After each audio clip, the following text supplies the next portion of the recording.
are going to be talking my favourite movies from 2019. These are my personal top 10 favourite movies, a mix between kind of mainstream and indie movies that I have seen.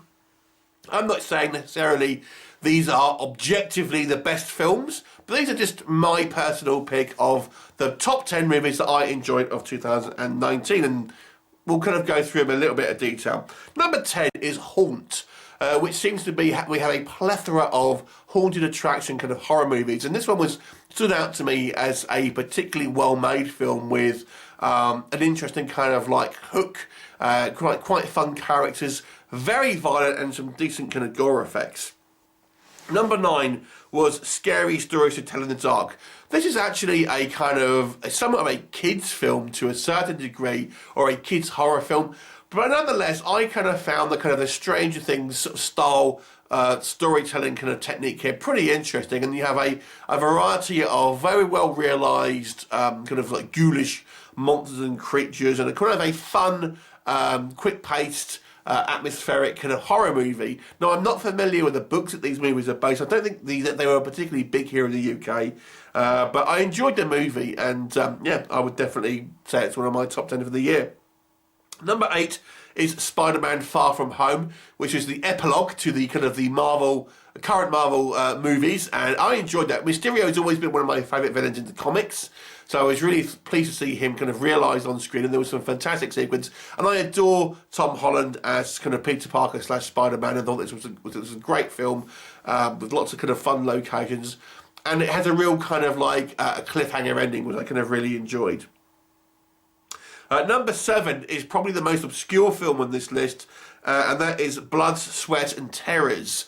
And this was a really unexpected surprise for me. And it's actually an anthology movie of action kind of shorts, although there are some horror elements here as well.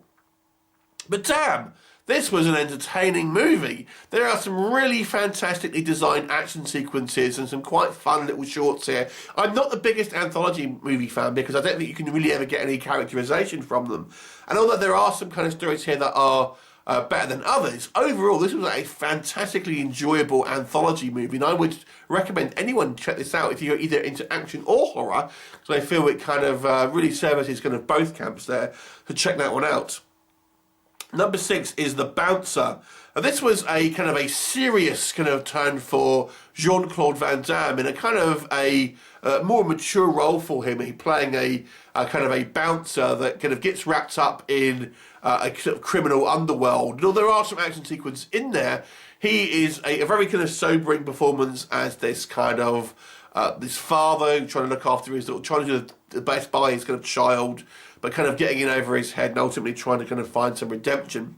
Very good. And number 5 is a fun little movie that was introduced to me by Paul from Buckaroobanzai, and this was Commando Ninja. And this one, I don't think it's actually out on general release yet, but he was one of the backers on the Indiegogo type thing that you know, these films get started on.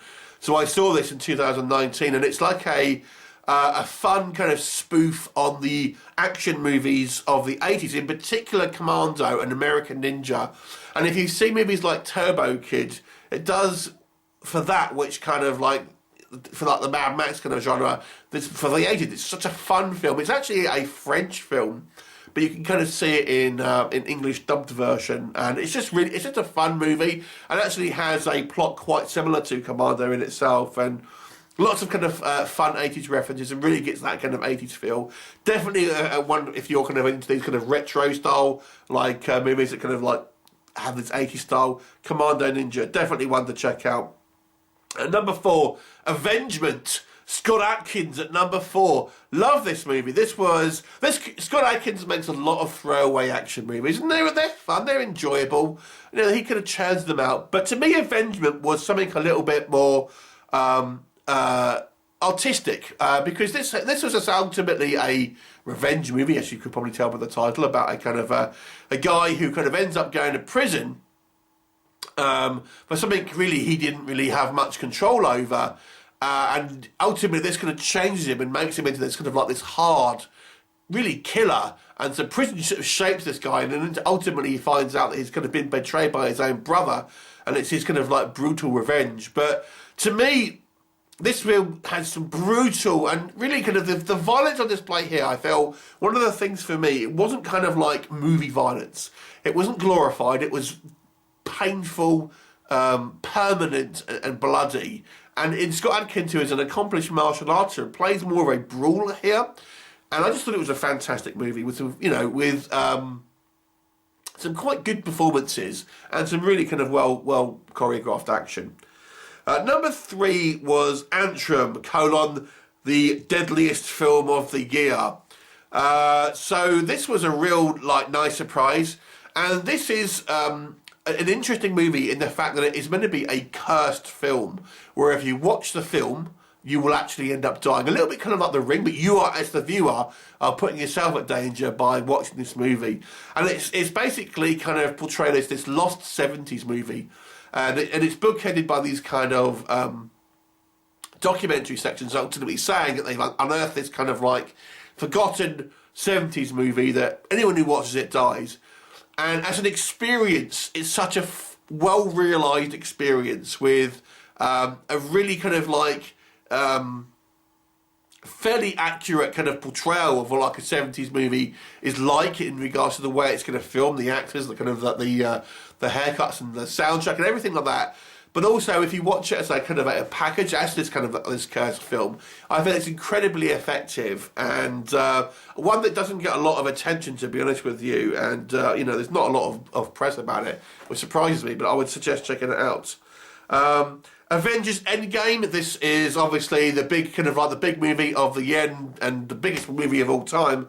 Fantastic movie, just the crescendo to the kind of the Marvel Cinematic Universe. Fantastic movie. Don't need to tell you anything more about that.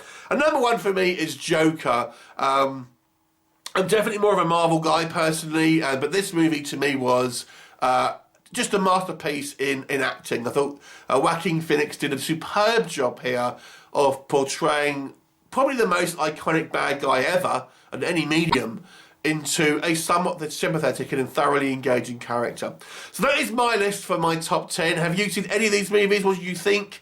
Please leave me a comment and I'll look forward to seeing you next time. Bye for now.